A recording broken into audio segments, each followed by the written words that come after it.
Welcome to the Mobile Workforce Podcast, where we sit down and have real conversations with business leaders that have been where you are. During these interviews, we'll dive into what it takes to improve systems and champion processes that maximize performance. Each week, our trailblazing guests share their experiences and understanding of the workforce to help inspire change, challenge our thinking, and share what it takes to successfully travel the road to profitability. Now here's our host, co-founder and chief evangelist of About Time and WorkMax, Mike Merrill. Hello and welcome to the Mobile Workforce Podcast. I'm your host, Mike Merrill, and today we are sitting down with Jeremy Owens. Jeremy is the CEO of U.S. Construction Zone and also 3 Generations Improvements. In today's episode, we're going to talk about the important role of effective networking in construction today and how it's changed these last few years, as well as the importance of using technology to network better and to be more people-centric, and of course, how that allows us to connect to others on a more personal level, even if they're all the way around the other side of the globe. So thank you, Jeremy, for joining us today. Looking forward to the conversation. Thank you so much for having me, Mike. I look forward to it. Awesome. So I guess to start off, one of the things that I wanted to kind of launch with in the conversation is, what's the difference between a peer network and also mentorship? Yeah, it's different. I mean, a network itself is just a community of like-minded individuals, right? So for U.S. Construction Zone, I've tried to just get together a community of executives in construction at all aspects. But mentorship really doesn't happen right away. You have to have that trust factor. So, for me, mentorship, it comes with some time investment. You have to get to know people.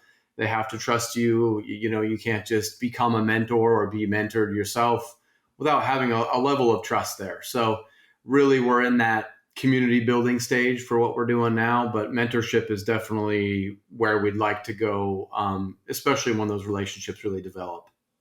That makes sense. So with mentorship and talking about networking, how have those things changed over the last decade or so with technology and other things going on in the world? Yeah, it's strange. It's the biggest change was MySpace in 2003. So, back in the day, it was there wasn't a lot of internet going on, right? So when we were growing up, and for me, it was college where things started to really change. In 2003, MySpace came along, and then shortly after that, Facebook and some of the others followed suit, and that's when things changed. And networking became online, right? So we all started doing things more online, and it became a little fake in a lot of ways. A lot of the social media has not been great, for obvious reasons. It's been very divisive, and especially with COVID and politics and all the things that have come our way, as a society, we've fallen on our face with this. It hasn't been a great show. So yeah, networking in general changed quite a bit. And then the pandemic hit, and I think what it did is really change it again, because it made us go like, crap, I really need human connection again. And, the online stuff is great, but I actually do need some face-to-face and touch, and we all need that. It's just part of how we've survived as a species. So I think it changed a lot after the pandemic as well. Yeah. So obviously 2 polar opposites of, direct connection, and then also this virtual thing where someone could literally be all the way across the globe. Generally, having that technology and that capability, how do you feel like that's changed things overall from an opportunity perspective? Yeah, I like it because, I still am a big fan of events and conferences. And, I never want to replace that. I think this is only enhancing it, because you're able to connect with those people through the year. So you meet someone at the event, and that's really how I formed this idea was, somebody at an event said, hey, I wish there was a better way for us to stay in touch so that we could bounce these ideas off each other through the year. And, I think that's really true. I think we go to the events, we meet some great people, we get a business card, and then what happens? Typically, you just chuck it, or it goes in your drawer with your other 5,000 business cards. And for me, I wanted a way to connect with those same like-minded individuals. And most of us don't compete, nationwide. We have a very local, market. So, you could share trade secrets and talk about what you're doing great and where you're failing. And there's not like oh, why'd I just tell them that? Most of us are, I 100-mile radius is about it. Yeah, driving distance, right? Essentially. Yep. Yep. So what are some of the tools that you find useful to connect with people and stay connected throughout the year between conferences, let's say of an annual event?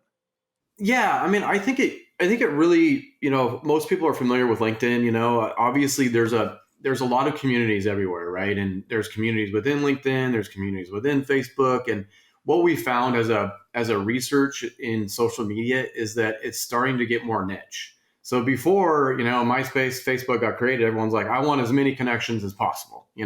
Let's just get them all. And now it's about how can we get a more niche community so that you can actually get productive, not just every industry, every person, because it's just too distracting otherwise. It's hard to wade through all that crap. So you want to have that niche kind of focus so that you can, actually find mentors or actually find good advice as opposed to just a social media network.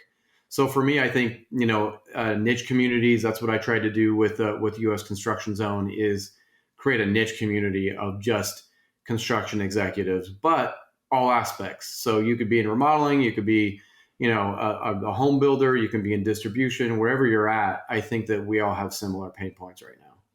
Yeah, so you're saying you have kind of some sub communities that are more specialized to the type of group that somebody wants to belong to. Yeah. So what we've done is we've rolled out private community options. So in the beginning, it just launched in October, so we're still pretty new. We're still just gaining members right now, but eventually we want to get to the point where you can create that private community as well. So I do siding windows decking. Maybe I want to have a group of just those individuals so that we can really talk about specifics. Products, manufacturers, lead times, supply stuff. That's where I'm headed. But obviously, we got to get the membership up before we're all have enough people to form those kind of private communities. Yeah, that makes sense. So for those that maybe are less comfortable with the online thing, or maybe they're not as savvy with it, maybe they want to meet somebody in person, see the whites of their eyes, shake their hand. What are some recommendations that you can share with the listeners that they could get involved with at a more local level to at least start these connections and then maybe. Yeah, I agree. I think it's really important. I mean, back when my grandpa started in the 50s in this industry and my dad in the 70s, there wasn't online. There wasn't, the events were the Rotary Club. They were, being part of your community chamber. It was, things were different. And, people aren't doing that anymore. So I think if you get involved in your local community, you really not only find great connections there, but you also find your passion for giving back. So, you're at your community mixer and somebody says, hey, we have a need in your community for this, and then before you know it, you're working with a charity organization and your whole team's excited about it. So I think there's a lack of involvement in general, and we're seeing that from a number standpoint as well. As chambers, rotaries, all those things that used to be really popular are not so much anymore. So I would say that that's one way to get involved, and then the other way is to say yes to more meetings. And I say that's one of my keys to success is I say yes to virtually every meeting. Like unless it's like super salesy, right?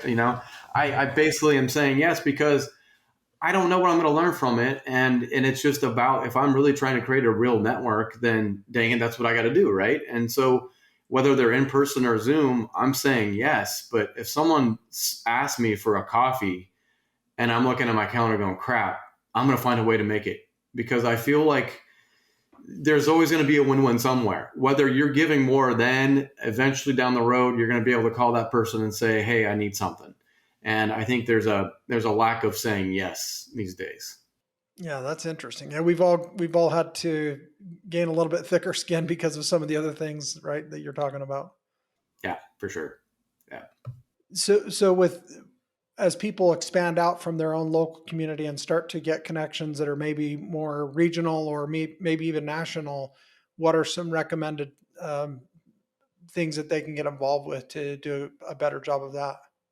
Yeah, I would say that it's just like anything in life, right? You get what you give, right? If you just go into these communities and you kind of scroll around and you just kind of look at it, then you're not going to get a whole heck of a lot out of it. You got to really engage and ask questions and find out where people are struggling and maybe find out where you can help. I think it's really easy to post a question about what you need, but when someone asks a question about something that they're struggling with, being able to spend some time and say, hey, this is what we're doing, or hey, if you want to take this offline and let's chat, then you really are, you're creating a community. You're creating a community of trust and a place where you can go to actually get those answers. Because what we're finding with a lot of our members is that they're pretty frustrated with getting answers from Google, or where do you get your answers, right? When you're an owner, you're kind of alone at the top. So you look to your left or to your right. That doesn't mean they're going to have the answer to your question. So who are your mentors? Who are you going to ask for advice? Or are you just going to go, recreate the wheel and then probably fall on your face a couple times when somebody else has already done it? So I think typically there's just a lack of just willingness to get involved, and then be willing to humble yourself and ask for advice. Yeah, I like how you frame that. It sounds like you're promoting, look, add value to somebody else first, and then somehow later it'll find a way to come back to you. Yeah, definitely. So, are there some base level conversation type points or areas that you found are really effective at making those initial connections? Um, I have it. I think it's right now. Obviously, we're at a crossroads in a lot of areas in our industry. Obviously, from a labor standpoint and from a supply standpoint, and messaging when it comes to women in construction and minorities, we've struggled for a long time, and I feel like we're at a crossroads in like all of these areas.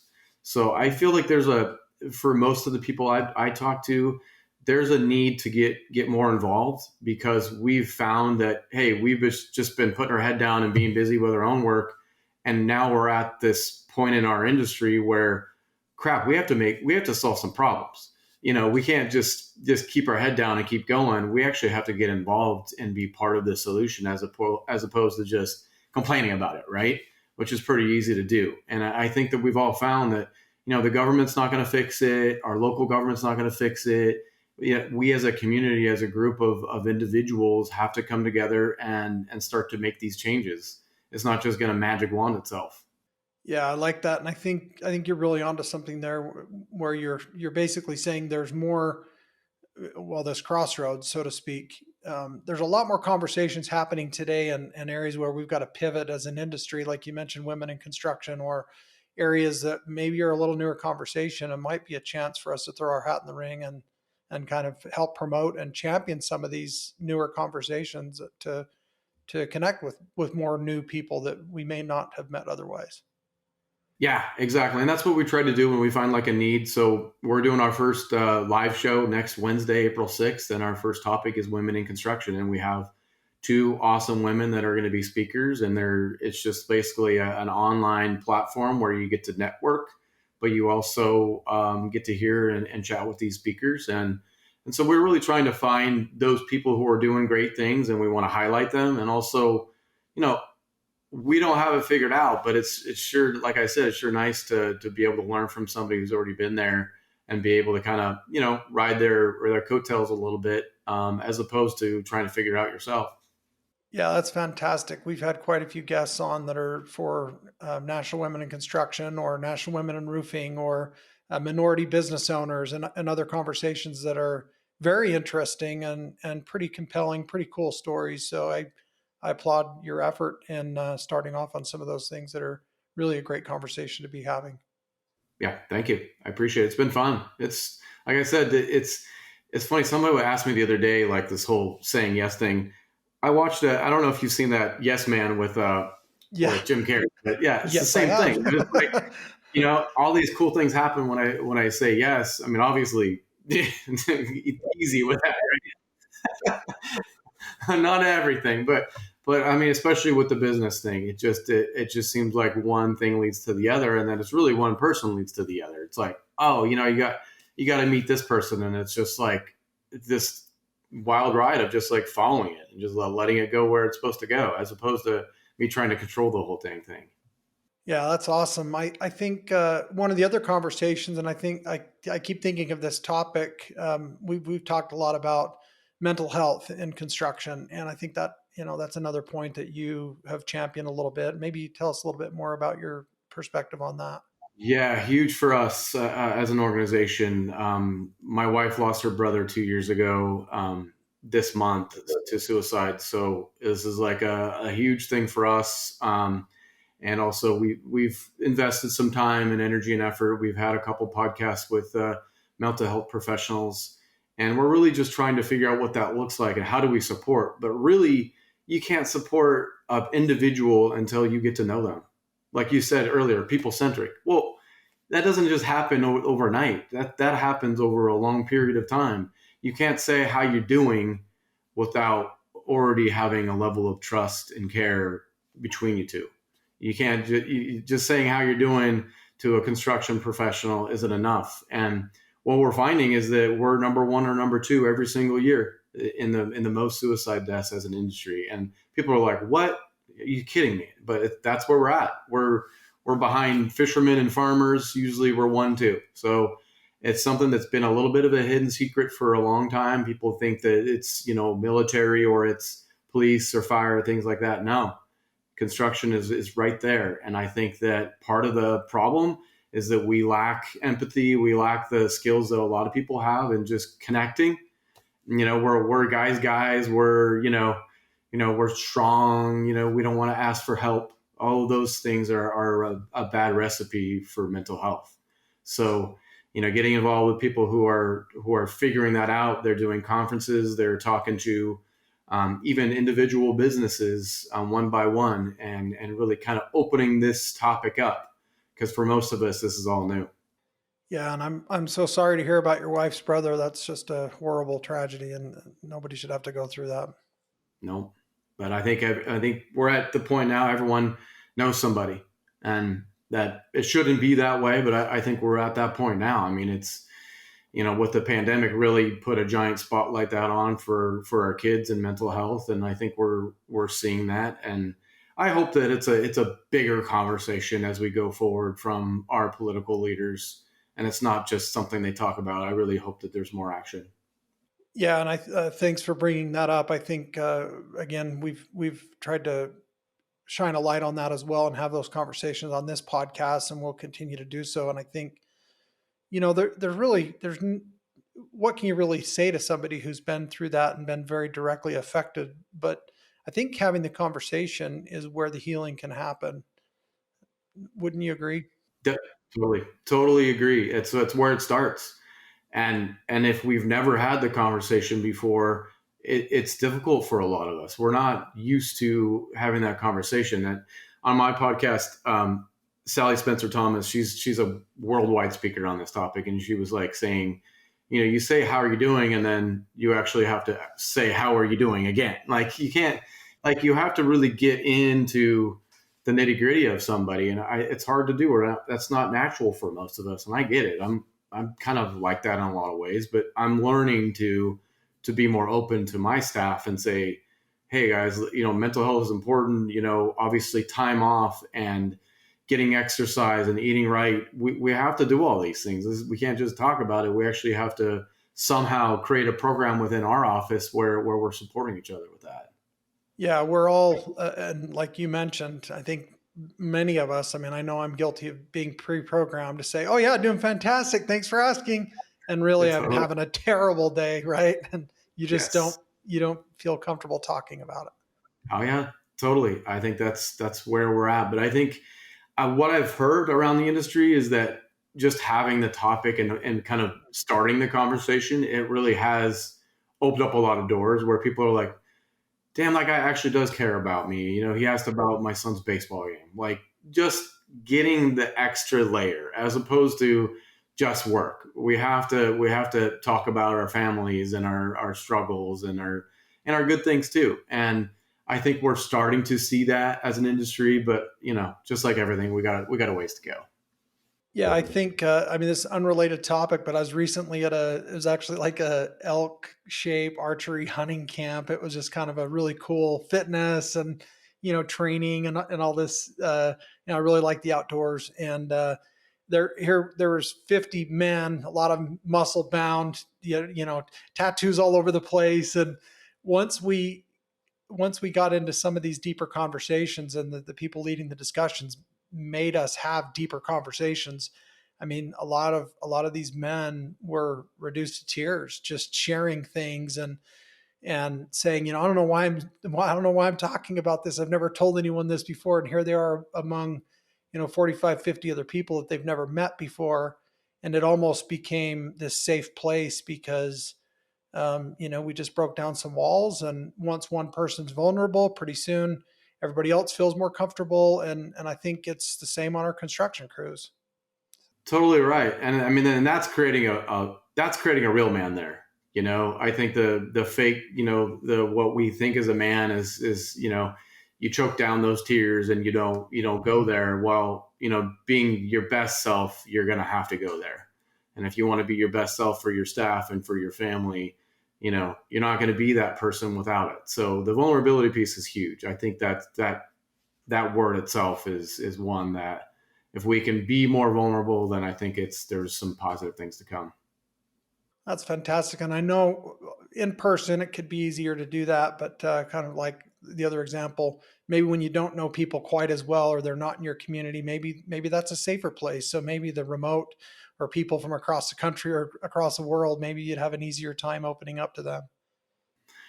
Yeah, I mean, I think a conversation is a conversation. I think we have learned to do this on Zoom. I think there's a lot of times it sucks, right? It doesn't work one day, or whatever. It's not, it doesn't replace the human contact, but I like the face to face. At least you can see some facial features, and I think there's a little bit more connection there. And I think that's one positive thing that came out of the pandemic is that we learned to connect nationwide again. And we don't have to go to the event to connect. I mean, it's still good to do it, but now we're learning all these new avenues that okay, now let's stay in touch, and now we know that it's important to stay in touch. And I think the face to face, I think obviously Zoom is probably making a fortune now because of it. Yeah. Are there some tips or I mean, you mentioned yes man, that's a great example. You mentioned not turning down meetings. Are there any other tips you would give to people that maybe you're looking to open up a little bit more and connect with people? There's something you can advise them to do? Yeah, I would say get engaged. I would say that that's part of it. All that is just getting engaged, and maybe it does start with your local community, and maybe it starts with a staff meeting about we're not going to talk about sales today. We're going to talk about what charity organization are we going to support? What are we going to do this year? Let's put something on the calendar. You can't just talk about it because a year goes by like that, 2 years by like it's just too quick. We're too busy. So we just find something, a marching order that your whole team can get behind and say, yeah, I want to support that. Let's do that this year. And then before you know it, you get a little kind of money in the action. You get excitement going, and then but you're doing it for the right reasons. And that's how the younger generation. That's how they want to work. They want to get involved with a company like that. And I get that. I tend to protect the younger generation. I have a couple teenagers. I get they're a little different, but they want to support organizations that are giving back. They don't want to. They're not all about the money, and I can appreciate that about them. They look beyond the money. They look, hey, what are these owners doing? What is this company doing to give back to the community? And that's who I want to work for. So I think if you can do that, I think it'd be awesome.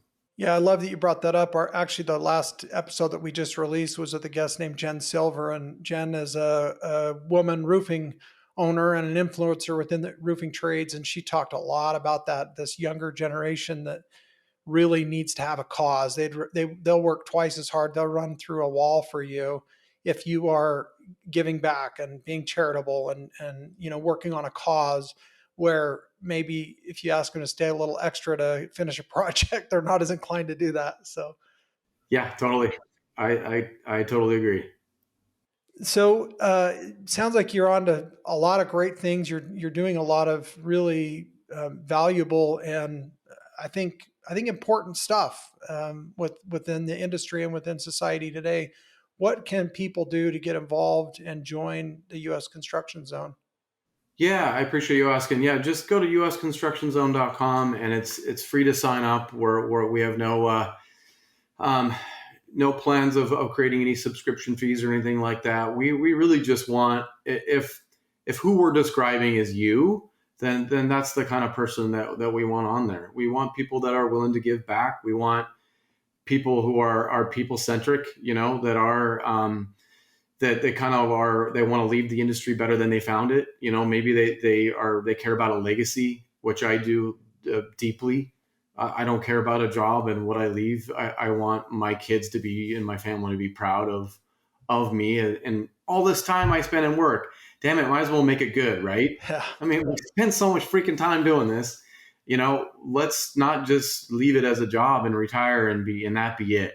Hopefully something else continues on. And so I think that would be for me. I think that's why I'm doing it. Yeah, I love that. I think most people want to be involved with something that really means something and that matters, right? Yeah. Yeah, I think so. I think that now more than ever. I think that everyone's trying to customize their community now. We're sick of the status quo. We want some more positivity in our lives, and I think we can create that. And I think it's here. And I'm super excited because the people I meet, just like yourself, there's so many really cool people out there, and you know, you just haven't met him yet. And so it's been fun to kind of just go meeting to meeting and even all over the world. I was on a podcast with an Australian. It was just so cool to talk about the differences that we in construction. And it's fun. It's a wild ride. Yeah, I love that. Well, I applaud your efforts. And I wonder, just as far as this part of the conversation goes, what's the one thing that you really hope the listeners come away with after hearing our conversation today? Yeah, I mean, we talked a lot about, just people, but it really is that. I mean, if we're really going to solve these things with our labor force and with mental health, and it takes one coffee meeting, one Zoom meeting at a time. And it really does take that. It takes one. And then, I had a meeting with somebody who told me after we were talking about mental health about his struggle with addiction, and he was thinking about coming out to the construction industry. And it's like, dang, well, that would have never happened if we didn't kind of get deeper. So I would probably say that it's just one meeting at a time, and it just takes the right question at the right time, and just trust, right? I mean, they trust that you're a trusting, honest person, and that you're there just for the right reasons. Then they'll probably open up to you. But it's not going to happen, it's not going to happen over the phone. It's not going to happen with just being busy and saying that you're busy all the time. You need to just be present for them somehow. And, I think we're all busy right now. We could all certainly say that. And we could all certainly say, I don't have time for a meeting, but just make time for the meeting, I guess. Yeah, I love that. Opportunity is not going to beat us over the head and drag us into, into it being. We got to go out of our way and allow it to happen, right? Exactly. Love that. So just to wrap up on a couple personal questions, what is something that you are grateful for in your professional life? You know what? It's cool. I mean, I got to briefly work with my grandpa. We unfortunately lost him last year, our first generation in the industry. And, he started in the 50s, and he was our start in construction. And so being able to work with him, and then my dad, he's my hero. And so he's been someone that I've looked up to. So being able to work with your family, and you're not killing each other, has been a real treat for me. I think that that has been my favorite part of this, and just learning from them, and how they built their network back then, and how I'm seeing the value in a different way now. Well stated. That's awesome. So what is Jeremy Owens' superpower when you put your cape on in the morning after a cup of coffee or whatever to get rolling? What is it you're getting ready to go out and do? Ah, that's a good question. I would say that, my ability to be empathetic, and to kind of see where people are, and to understand that we all have a different starting point in life, and we all have struggles and challenges, and being able to not judge people for those things and be a listener, I think really has made me a better manager, a better person, and better husband and parent. And I think that learning to shut up, I think I've learned to shut up. And honestly, that's what it is. Because as a guy, I was a typical fixer. I tried to fix my wife and fix my kids. And then learning, when they become teenagers, you can't do that anymore. you have to listen and love, and typically they don't really want your advice at that point. So I think that my superpower would probably be more on the listening side and learning by listening more than I used to. So it's been fun doing that. Well, that's a great one. Sounds like you're right on the right track. So congratulations on your success so far. And we definitely encourage the listeners to get out there and visit usconstructionzone.com. It's free to join. You heard it right here from Jeremy. Thanks again for joining us today, Jeremy. Lots of fun, and look forward to keeping connected here and into the future down the road. I appreciate it, Mike. Yeah, let's stay in touch. Sounds good. Take care. All right. Thank you. Thank you for joining us today on the Mobile Workforce Podcast, sponsored by About Time Technologies and WorkMax. If you liked the conversation we had today, or were able to learn anything new or helpful, please make sure to follow us on our WorkMax page on LinkedIn and on Instagram at WorkMax_. And subscribe to the show on iTunes or your preferred podcast platform so you will never miss another insightful episode. Also, if you enjoyed the podcast, please leave us a 5-star rating and review and share the show with your friends and colleagues. Your support means the world to us and will allow us to continue providing impactful information with others looking to improve their results in their business and, in turn, their life.